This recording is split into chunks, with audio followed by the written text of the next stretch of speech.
So if you've been following the news at all in the past 10 years, it's almost certain you've heard the term speculator bubble at some point. These are markets in which speculators drive up the price of a given asset far beyond the actual value of said asset, and then the whole house of cards comes tumbling down. The term has been applied to the housing bubble that contributed to the global financial crisis in 2007, as well as the Dutch tulip bubble of the mid-17th century.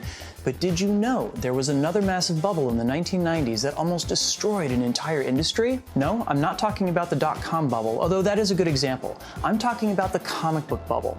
It sent Marvel Comics into bankruptcy and nearly destroyed the entire industry. How? That's the topic of this Drexplanations.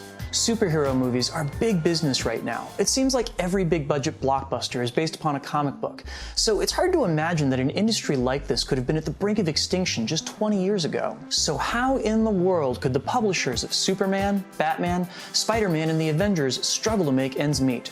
The short answer is by making business decisions that made them big bucks in the short term, but it also lit the fuse for a time bomb years down the line. Originally, comic books weren't exactly considered collector's items. They were pulp entertainment available at local newsstands, where kids would also buy bubblegum and baseball cards. The first wave of superhero comics hit in the 1930s and 40s, introducing the world to pop culture mainstays like Superman, Batman, Captain America, and Wonder Woman. Then, World War II hit. In an effort to conserve resources during wartime when trade routes were subject to military interference, the United States conducted war drives for materials that could easily be recycled for common need in the war effort. These materials included rubber, glass, and paper. Comic books, being trivial entertainment for kids, were usually among the first household paper objects that would be given up to the war effort, and because of that, comic books from the pre-war period are incredibly scarce. There are only 50 copies known to exist of Superman's first appearance from Action Comics #1 in 1938. And then, in the post-war period, something really remarkable happened. Comic book characters became incredibly culturally important. Whether from nostalgia or just pushing the right buttons in the collective unconscious, comic book superheroes invaded primetime television, cartoon shows, and amusement parks, and the comics they'd been introduced in suddenly became collector's items. It was also about this time that the distribution model for comic books shifted dramatically. Where before comic books were available at newsstands, now there were specialty shops that opened for the sole purpose of selling and trading comic books, and the comic book publishers saw an opportunity. Before this, comic books had been distributed through third-party vendors to the newsstands, and to minimize the risk that comics wouldn't sell, they also came with a guarantee from the publisher. Return the unsold issues and you'd be reimbursed for them. The newsstands didn't have to worry about having piles and piles of unsold comics. The publishers would recycle the returned issues to print out runs of new comics. But there was one big problem, and this was that it meant shipping around a lot of comic books. But once these specialty stores opened, the comic book publishers saw a new opportunity. Rather than buy back unsold comics, the specialty stores would just hold on to unsold comics as back issues. This actually made a lot of sense for the stores. Let's say the clerk recommended that you check out Teen Titans. You find out that you like the issue that just came out, and now you can go back through to buy the issues that came out before it. And it also helped give rise to an increasingly large portion of the market: comic book speculators. By now, the older comics that featured popular heroes were worth a lot to people who wanted to collect the histories of their favorite characters. You'd also find that issues featuring the first appearance or deaths of popular characters were in demand as well. If you were a speculator, you could roll into a shop and buy up some old back issues that featured the introductions or deaths of characters. You might not know which of these characters would become popular later, but you might make the wager that in buying up 10 of these old back issues, that one of them would eventually become valuable and sell with a high enough margin to justify all the other purchases. The publishers loved this because they didn't have to buy back any of the old issues. The comic book stores loved it because people would come in and spend more on comics when they went back through to buy back issues. And this is when things got crazy. Like, really crazy. The comic book publishers realized that they had a captive market of adult collectors, people who had more money to spend on comics than kids did and an interest in acquiring issues that might one day become important. So the publishers began trying out a variety of schemes to feed into the speculator market. One of these schemes was to release variant covers of a particular issue. That is, they'd ship copies of a comic that had one of several different covers on them. To the comic readers, the story inside was exactly the same. The only difference was the outside of the book. To the collectors, this is an opportunity like collecting baseball cards. There may be one cover that is printed in a very low number.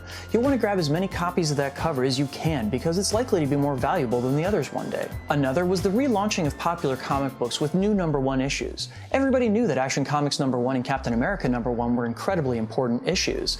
But you could also put together a storyline wherein something would fundamentally change about a character and then cancel the book, only to relaunch it a month or two later as a brand new book with a new #1 on the cover. Or you could have a big company-wide event where you try to clean up years of terrible continuity by wiping out decades of stories to start the characters over again from scratch. And then do it again. And again. And again. And yeah, I'm talking about DC Comics here. Then, of course, when the new book would get close to a major milestone that the old book would have, say if you kept publishing with the old number scheme, you'd be getting close to number 200 or 300, you would switch back to the old numbering system. Because hey, more milestones. Finally, there were the crossovers. It wasn't unusual to see books that featured multiple characters working with or against each other, but usually these stories existed as standalone stories or titles. Now the crossovers would occur over multiple regular titles that together could be read as a single story.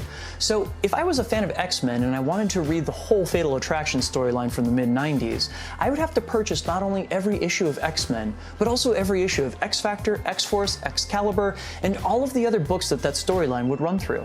I'd be forced to buy issues from comics I didn't usually read, so I could have a complete story from the comic that I usually did read. So let's see now if we can start to see where this system was going to go wrong. First up, by shifting over from a distribution model that favored outlets frequented for a variety of purposes to one that was based around specialty shops, the publishers may have had more direct access to a passionate fan base, but they also sacrificed the ability to easily bring in fresh comic book readers. The most likely way someone was going to get introduced to comics at this point was either through cartoons or a movie, or because they had a parent that would take them to the shop, assuming of course that their fans would actually manage to interact with the opposite sex long enough to reproduce. Too soon?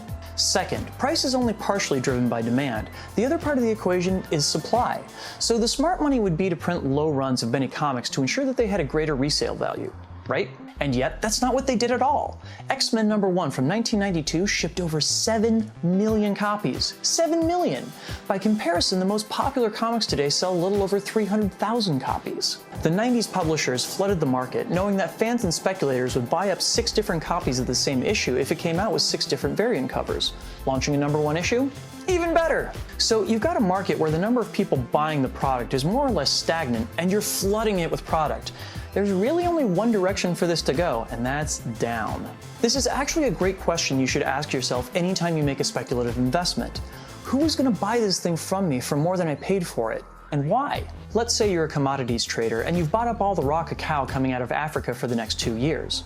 You can be pretty sure that people are still going to want to eat chocolate, so unless there's another massive source of cacao production that comes online in those 2 years, you've probably made a pretty good investment. Now, let's say you're a comic book speculator buying a copy of Spawn #1 from your neighbor down the street for $100.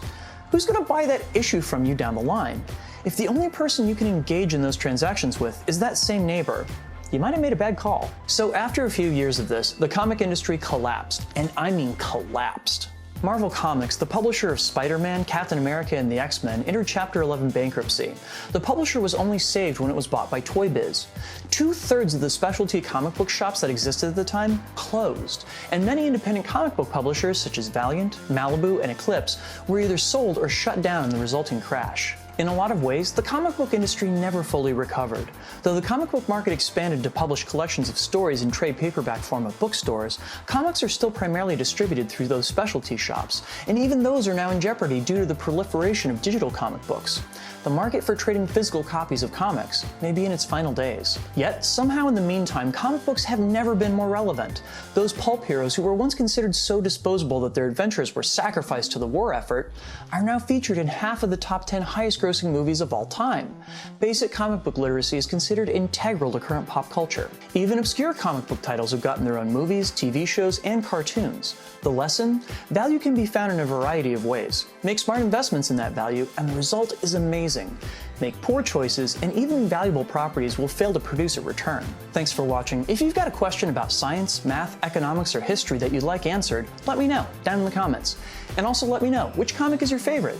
I just finished Robert Kirkman's run on Invincible, which has been one of my favorite comics over the course of the last 10 years, and it's been so sad to see it come to an end. Like this video if you liked it, dislike this video if you didn't, and if you'd like to see more like it in the future, make sure to subscribe. Till next time.